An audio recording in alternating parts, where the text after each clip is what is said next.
MBS.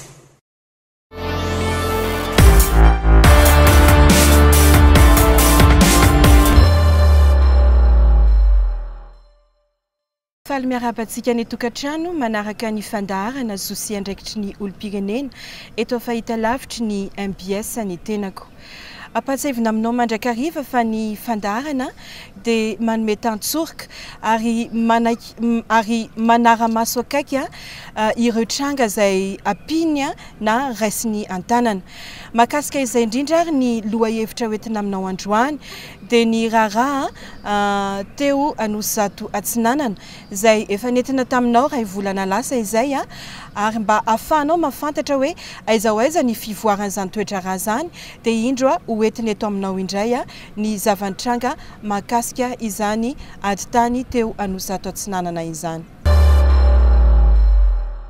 Afaka tantarainao fofoa ve ny zavatra nitranga androany maraina aniseho teo Anosizato Atsinanana momba ny resaka ady tany io ihany? Zay aloha tena mirohoro mihitsy sady matahotra misy mifatahorana tena enjana be mihitsy satria vao mpandriny zay tamin'ny enina sasany maraina dia nisy gendarme be dia be nidina tao an-tanànanay niaraka tamin'ireo olona miady aminay amin'ilay taninay eo ireo satria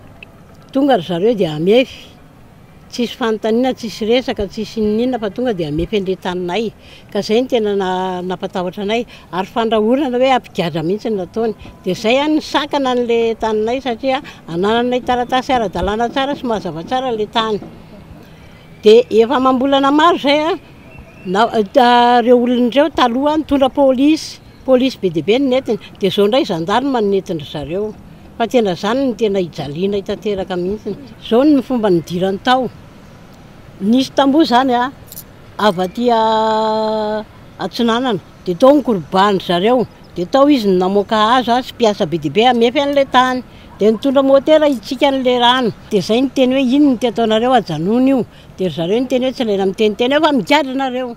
dia nampian'ilay gendarme konko hoe tonga nareo dia ho foana ihany fa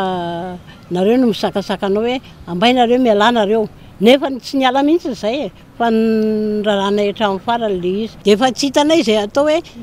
izy androdana ny taninay ka noho izany tena fijaliana be ny mahazo anay ary ny vahoaka izay menakavy mihitsy ny tena nijaly satria gendarme be dia be no ampiroranay ampijaliany anay eo. Nanatrika teny toerana ianao tamin'io fotoana io afaka tantarainao fofoa ve momba n'izay le hoe ororo ny tranga teny izay sa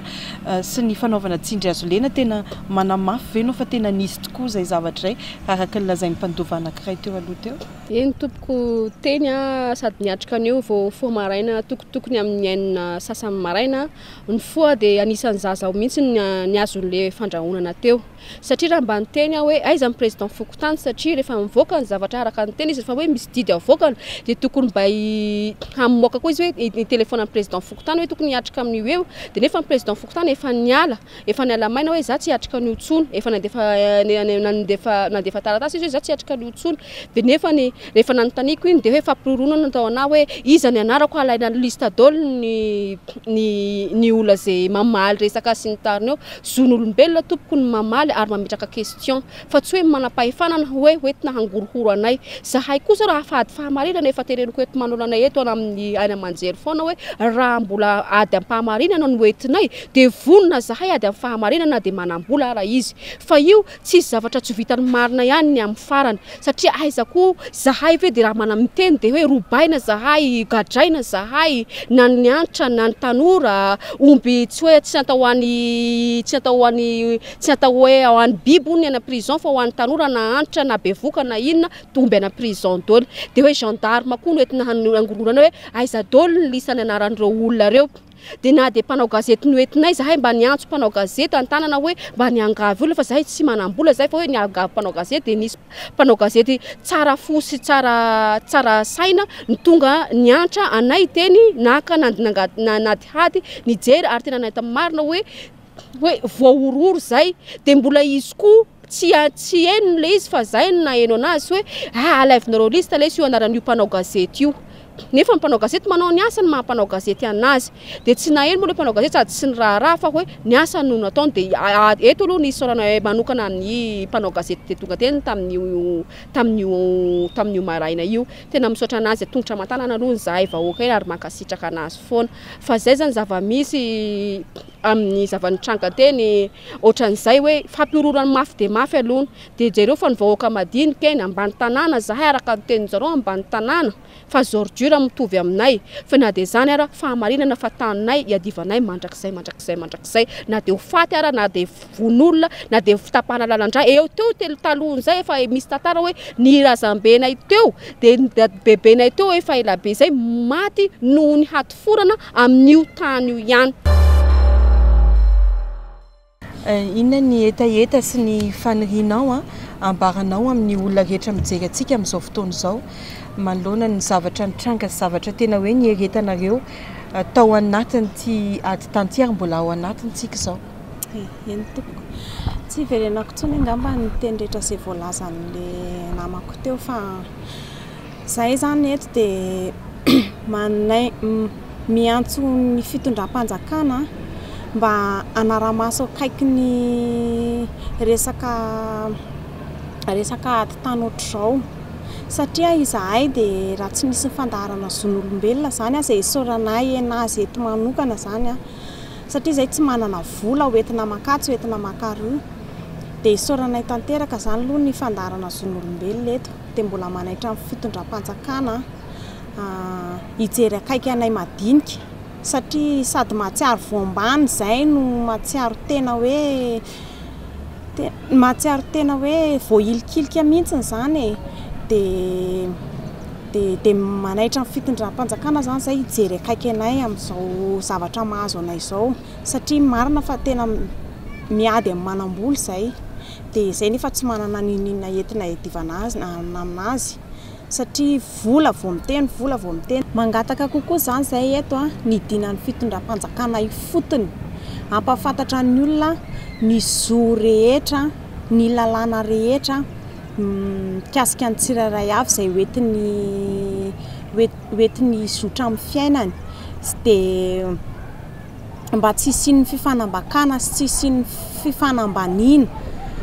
dia mangataka izay nidinany zareo fotony hoe ampianarany ny olona rehetrarehetra hoe zao daholo no momba ny lalàna satria izay nitanareo tsy ampy satria izay nitanay hoe tsy ampy amin'ny vahoaka malagasy zany dia mahatsiaro tena voambaka ny teratany vahiny zany mahatsiaro tena voambany ny teratany vahiny zany ny malagasy ankehitriny ka dia mangataka an'izany amin'ny fitondram-panjakana izay tompoko hijery anay fotony ety. Raha fehezina izany ny zavanitranga teo Anosizato Atsinanana dia azo lazaina hoe fidirana kely ny atanin'olona nataon'ny vaditany sy ity solotenan'ny karana izay aporisian'ity teratany ity mandrakariva isolotena azy amin'izay zavatra rehetra tiany atao eo amin'io tany io satria marihana fa ny tany tsy fohan'ny zareo dia tany ny mpandova teraka 5 fa tsy tany ny mpandova anankiray izay voalaza ao anaty didy. Ireto tompony tany hafa ireto ane zany hoe izy mpandova 4 akoatra ny ity anankiray izay voalaza ao anaty didy ity dia tsy voambara ao anaty didy mihitsy hoe tokony asorina amin'ny taniny na tokony arodana ny tranony na tokony arodana izay fananana rehetra eo amin'io tany lazaina fa an'ity teratany vahiny ity ny mifanohitra amin'izay ary no lazainy didy hoe tsy azo ampiarina amin'ny mpandova afa-tsy ilay voalaza zany hoe ilay mpandova ray ao anatin'ny didy io ihany ny didy izay navoaka ny fitsarana ka noho izany raha miditra amin'ilay tany ianao tany izay mbola iky ambanana dia miditra amin'ny tanin'olona ianao zany satria tsy io mpandova io rery raha io mpandova io rery dia mety hoe apahatany kely anie an'io mpandova rery mialatsiny manona anarana le hoe Randrena Solodominika izay tononona ao anaty didy io fa raha io tany rehetra lazain'ilay teratany vahiny io fa hoe anazy dia tany ny mpandova rehetra io ny mpandova rehetra nefany tsy voakasiky ny didy noho izany mila mieritreritra na ny mpana tanteraka ny didy mila mieritreritra na le olona na ity mpisolotena n'ity teratany vahiny izay esainy misolotena azy amin'ny fanaovana ny raharaha rehetra fa misy lalàna afaka hanenjehana an'ireo olona ireo manoloana n'izany zavatra miseho zany zany zavatra ataony zany fa tsy hoe ity misy didy dia ampiarina fotsiny didy dia nizaniza hitanao eo dia nampiaranao ny didy non ny olona ampiaranao ny didy a dia ny olona voalaza ao anatin'ny didy ihany nanao ny anjara asany a ny fandaharana nanampy an'ireto mponina sy ireto mpandova ny titany eo an'ny zato atsinanana ity mba atonga ny zon'izy ireo hipetraka sy anamafy ny zon'izy ireo dia tena niezaka izay tamin'ny fanampiana azy tamin'ny lafiny rehetra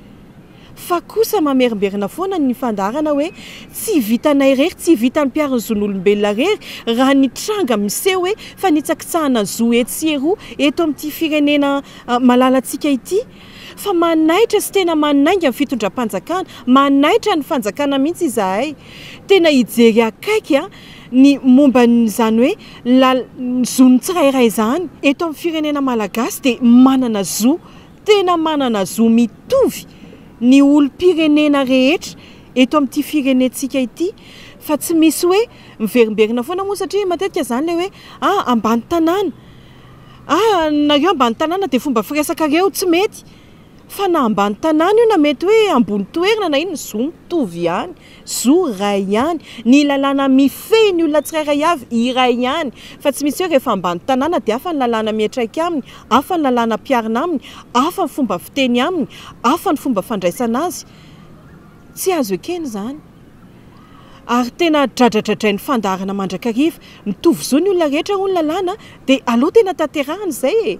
aloha tena apetraka mihitsy hoe ho hitapoko hitam-pirenena fa tena hoe fanjakana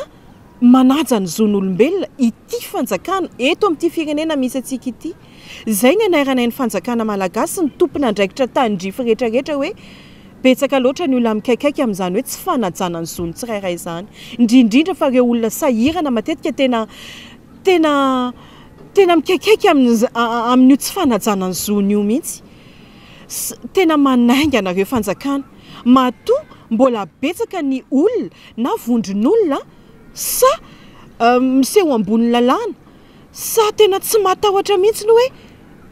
satria za ve manam-bola ohatra sa hoe satria za tsy matahotra lalàna ve ohatra dia azoko atao izay tiana atao rehefa misy fananana na tany na zavatra tiako ho azo dia tsy maintsy azo koa amin'ny fomba rehetra matoa mbola mibany zany mbola mampikaikaiky amin'ny vahoaka dia mbola tsy tratra zany le ezaka mety efa natomboka mbola tsy tratra zany le ezaka zay mety efa hoe nisy fa tsy ampy zany matoa mbola betsaka zany eto amin'ny firenentsika andao samy miady an'izany tsika mba ho tena fanjakana tandalàna ary tena hoe fanjakana manaja ny zony ny fanjakana malagasy ary tena hoe fanjakana miasa ho amin'ny vahoaka ary miaro ny vahoaka ho aminy izay indray ara ny fandaharana ny amin'ity anio ity fa manome fotoana ho anao ho amin'ny heriny toy izao indray ary mankasitraka anao hatrany manjoa izao fandaharana izao mankasitraka indrindra ary mametraka ny veloma mandram-pioana ho anao tompoko